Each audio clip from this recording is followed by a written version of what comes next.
Entrevista. Es la 1:00 con 52 minutos. Una noticia que llamó mucho la atención el día de ayer y que está reflejada en la portada de los periódicos es la rebaja que hizo el Instituto Nacional Electoral a las multas a los partidos políticos. El proyecto inicial planteaba multas por hasta 520 millones de pesos, pero decidió rebajarlas a 402 millones.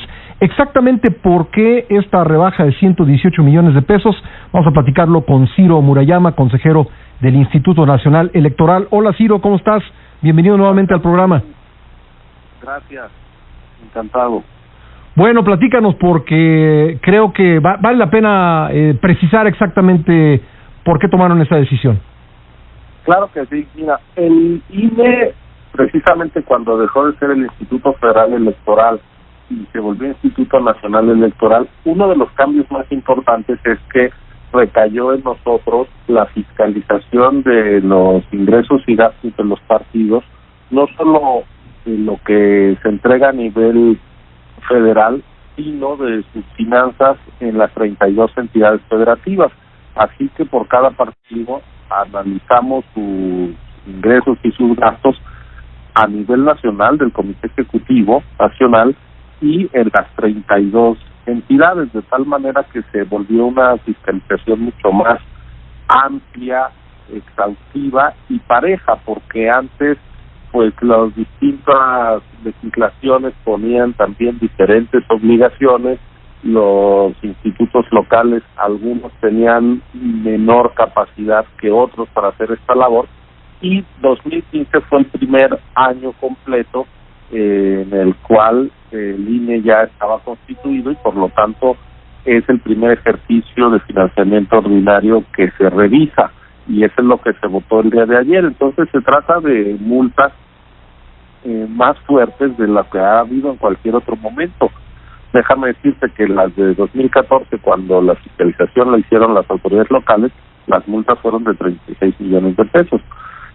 Ahora fueron en el ámbito local 273 millones más 128 en el federal, de tal manera que a nivel local crecieron 7 veces y media las sanciones. Ahora, en efecto se habían manejado cifras mayores al principio de sanción, pero lo cierto es que hay algunas obligaciones que los partidos a nivel local no tenían, y lo que quisimos evitar fue la posibilidad de que se alegara retroactividad, y por tanto estamos en una suerte de transición en la cual distintas gastos que ellos hicieron, por ejemplo, de manera incompleta, ellos tienen la obligación de destinar el 3% de su financiamiento a actividades específicas, a la formación de sus cuadros, la promoción de la cultura,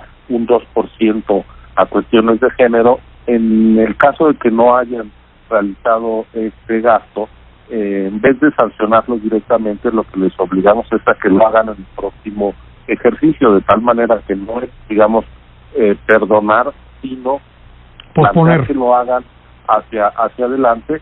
Y nos quitamos el riesgo de que nos puedan impugnar por una aplicación de la ley que fuese retroactiva. Insisto, sí, respecto al proyecto original se incluyeron estas consideraciones.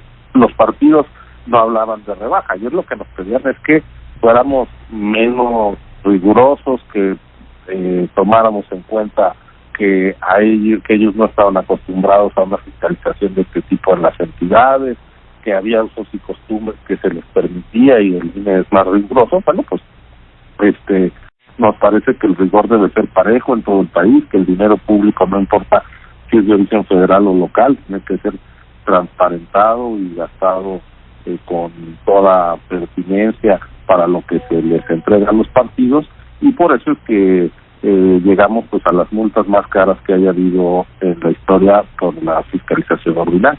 El mayor, ¿te estás refiriendo a los 402?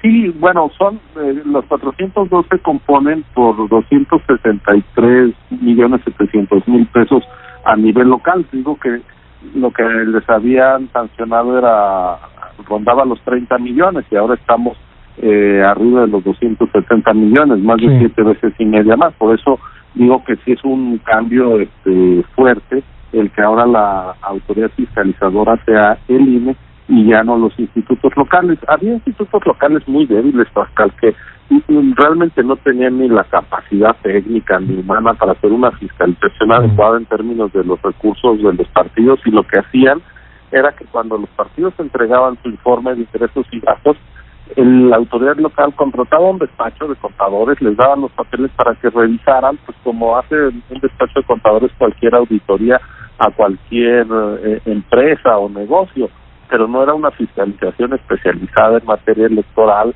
era una fiscalización pues muestral, no al 100% como la hacemos nosotros. Entonces, el que se les haya ya quitado esa tarea a los institutos locales y se le haya dado al INE, pues es un cambio importante en términos de trabajo. Imagínate, nosotros antes analizábamos una contabilidad por partido. En 2010 había 10 partidos, pues hubiésemos hecho 10 dictámenes nada más, pero ahora son 33 dictámenes por cada partido, más los partidos políticos locales. Pasamos de 10 revisiones a 360 con el nacimiento del INE, y de ahí el resultado pues de estas sanciones. Bueno, entonces me quedo con que no es que se les haya perdonado, sino se pospuso el cumplimiento de obligaciones que si no la realizan, entonces sí vendrá la multa. Así es, y también hay algunos asuntos que se mandaron a procedimientos ordinarios para hacer una revisión, oficiosos, para hacer una revisión más a fondo, y eventualmente eso se puede traducir en sanciones que se incrementen. Lo mismo con asuntos que ya habíamos atendido, como la necesidad de que paguen sus impuestos y sus contribuciones a la seguridad social.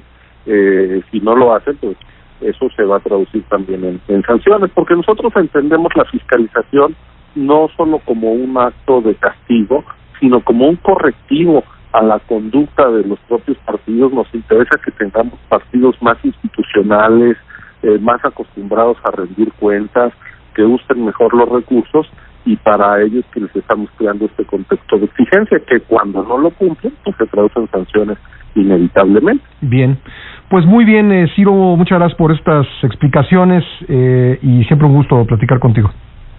El gusto es mío, muchas gracias, Pascal, que estés muy bien. Gracias, Ciro Murayama, consejero del INE. Son las 2 de la tarde.